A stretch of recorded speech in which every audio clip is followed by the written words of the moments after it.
To hang out and listen to complainers. Why? It's simple. They're waiting for their turn. You think that's bad? Wait till you hear what happened to me. Here's some homework that I promise will change your life. For the next 7 days, I challenge you to not complain at all. Not just out loud, but in your head as well. But you have to do it for the full 7 days. Why? Because for the first few days, you may still have some residual crap coming to you from before. Unfortunately, crap doesn't travel at the speed of light, It travels at the speed of crap. So it might take a while to clear out. I've given this challenge to thousands of people, and I'm blown away at how many of them have told me that this one teensy-weensy exercise has transformed their lives.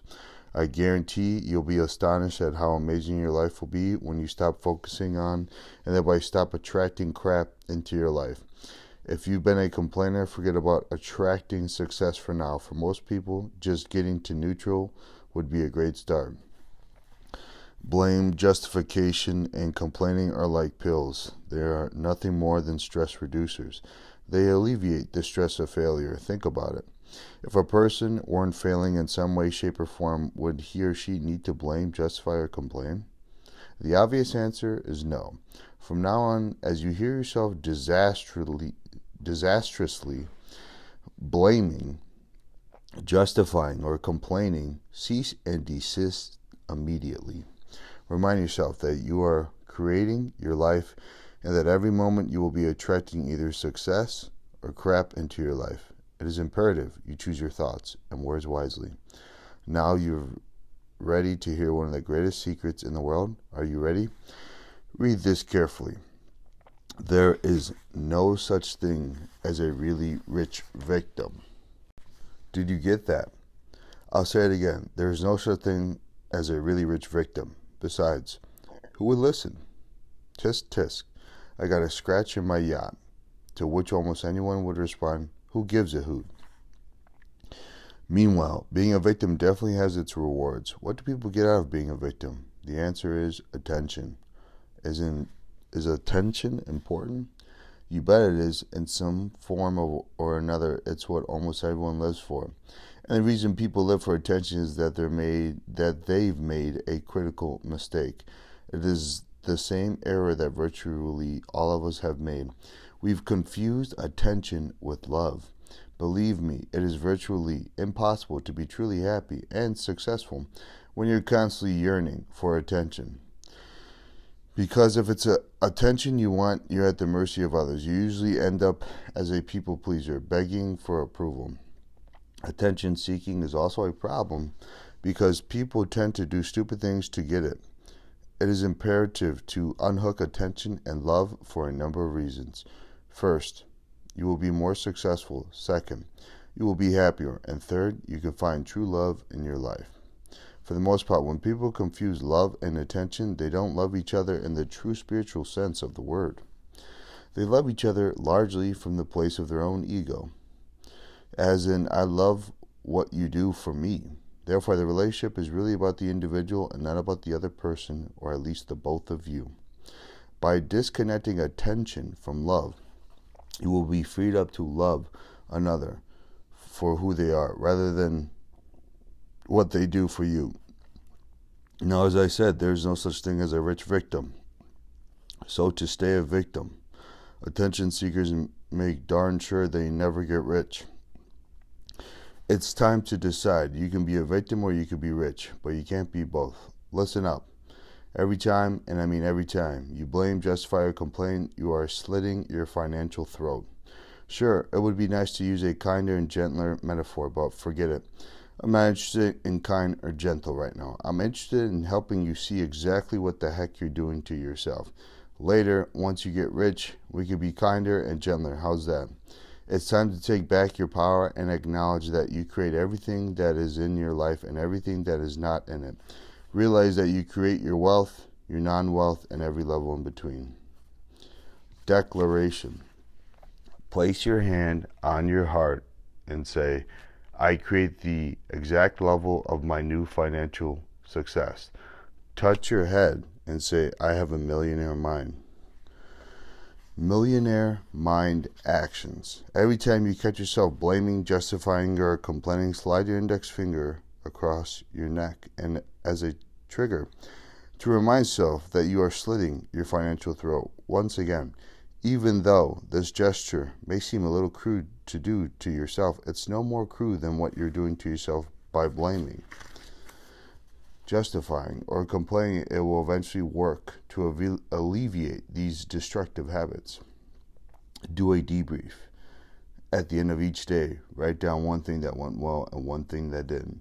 Then, write the answer to the following question: how did I create each of these situations? If others were involved, ask yourself, what was my part in creating each of these situations? This exercise will keep you accountable for your life and make you aware of the strategies that are working for you and the strategies that are not. Wealth file number 2. Rich people play the money game to win. Poor people play the money game to not lose. Poor people play the money game on defense rather than offense. Let me ask you, if you were to play any sport or any game strictly on defense, what are the chances of your winning the game? Most people would agree, slim and none. Yet that's exactly how most people play the money game. Their primary concern is survival and security instead of creating wealth and abundance. So what is your goal? What is your objective? What is your true intention? The goal of truly rich people is to have massive wealth and abundance, not just some money, but lots of money. So what is the big goal of poor people? To have enough to pay the bills and on time would be a miracle. Again, let me remind you of the power of intention. When your intention is to have enough to pay the bills, that's exactly how much you'll get, just enough to pay the bills and not a dime more. Middle class people at least go a step further. Too bad it's a tiny step. Their big goal in life also happens to be their favorite word in the whole wide world.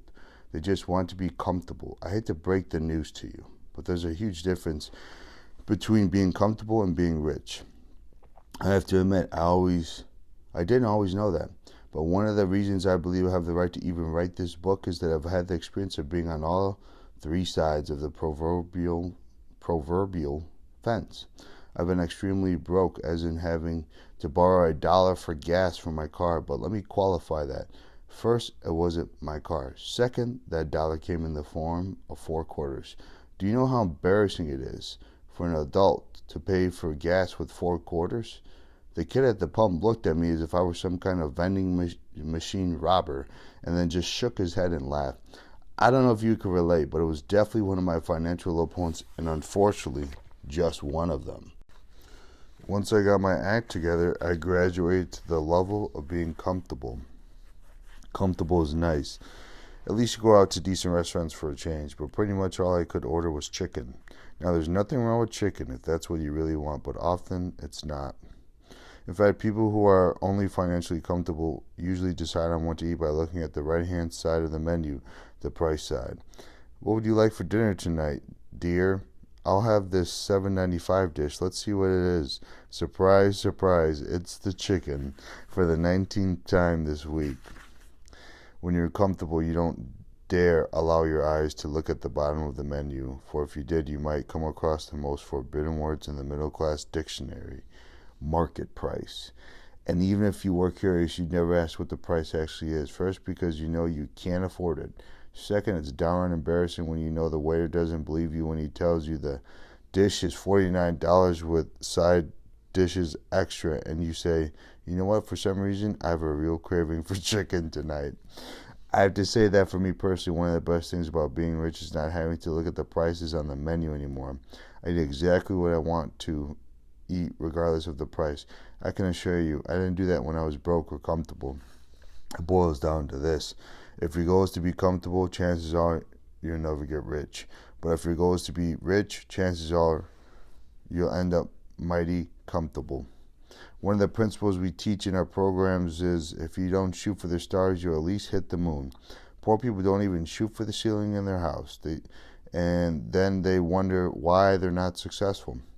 Well, they just found out you get what you truly intend to get. If you want to get rich, your goal has to be rich. Not to have enough to pay the bills and not just to have enough to be comfortable. Rich means rich. Declaration. Place your hand on your heart and say, my goal is to become a millionaire and more. Touch your head and say, I have a millionaire mind. Millionaire mind actions. Write down 2 financial objectives that demonstrate your intention to create abundance, not mediocrity or poverty. Write play to win goals for your A. Annual income, B. Net worth. Make these goals achievable with a realistic time frame, yet at the same time remember to shoot for the stars. Number 2, go to an upscale restaurant and order a meal at market price without asking how much it is. If funds are tight, sharing is acceptable. P.S. No chicken. Wealth file number 3. Rich people are committed to being rich. Poor people want to be rich. Ask most people if they want to be rich, and they'll look at you as if you were crazy. Of course I want to be rich. They'd say, the truth, however, is that most people don't really want to be rich. Why? Because they have a lot of negative wealth files in their subconscious mind that tell them there is something wrong with being rich. At our Millionaire Mind Intensive Seminar, one of the questions we ask people is, what are some of the possible negatives about being rich or trying to get rich? Here's what some people have to say. See if you can relate to any of these. What if I make it and lose it? Then I'll really be a failure. I'll never know if people like me for myself or for my money. I'll be at the highest tax bracket and have to give half my money to the government. It's too much work. I could lose my health trying. My friends and family will say, what do you think you are? And criticize me. Everyone's going to want a handout. I could be robbed. My kids could be kidnapped. It's too much responsibility. I'll have to manage all that money. I'll have to really understand investments. I'll have to worry about tax strategies and asset protection, and have to hire expensive accountants and lawyers. Yuck. What a hassle. And on it goes. As I mentioned earlier, each of us has a wealth file inside the cabinet called our mind. This file contains our personal beliefs that include why being rich would be wonderful. However, for many people, this file also includes information as to why being rich might not be so wonderful. This means they have mixed internal messages about wealth. One part of them gleefully says, having money will make life a lot more fun. But then another part screams, yeah, but I'm going to have to work like a dog. What fun is that? One part says I'll be able to travel the world. Then the other part chirps in, yeah, and everyone in the world will want a handout. These mixed messages may seem innocent enough, but in reality they are one of the major reasons most people would never become rich. You can look at it like this. The universe, which is another way of saying higher power, is akin to a big mail order department. It is constantly delivering people, events, and things to you. You order what you get by sending energetic messages out to the universe based on your predominant beliefs. Again, based on the law of attraction, the universe will do its best to say yes and support you. But if you have mixed messages in your file, the universe can't understand what you want. One minute the universe hears that you want to be rich, so it begins sending you opportunities for wealth. But then it hears you say rich people are greedy, so the universe begins to support you in not having much money. But then you think having a lot of money makes life so much more enjoyable. So the poor universe, dazed and confused, restarts sending you opportunities for more money. The next day, you're in an uninspired mood, so you think money's not that important. The frustrated universe finally screams, make up your freaking mind. I'll get you what you want. Just tell me what it is. The number one reason most people don't get what they want is that they don't know what they want. Rich people are totally clear that they want wealth. They are unwavering in their desire. They are fully committed to creating wealth. As long as it's legal, moral, and ethical, they will do whatever it takes to have wealth. Rich people do not send mixed messages to the universe. Poor people do. By the way, when you read that last paragraph, if a little voice inside your head said something to the effect of rich people don't care if it's legal, moral, or ethical, you are definitely doing the right thing in reading this book. You'll soon find out what a detrimental way of thinking that is. Poor people have plenty of good reasons as to why getting and actually being rich might be a problem. Consequently, they are not 100% certain that they really want to be rich. Their message to the universe is confusing. Their message to others is confusing. And why does all of this confusion happen? Because their message to themselves is confusing.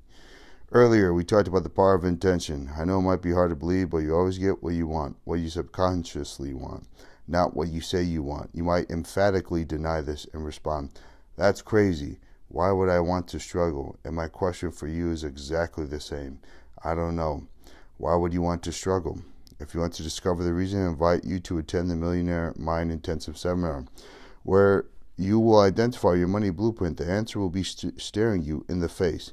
Put bluntly, if you are not achieving the wealth you say you desire, there's a good chance it's because, first, you subconsciously don't really want wealth, or second, you're not willing to do what it takes to create it.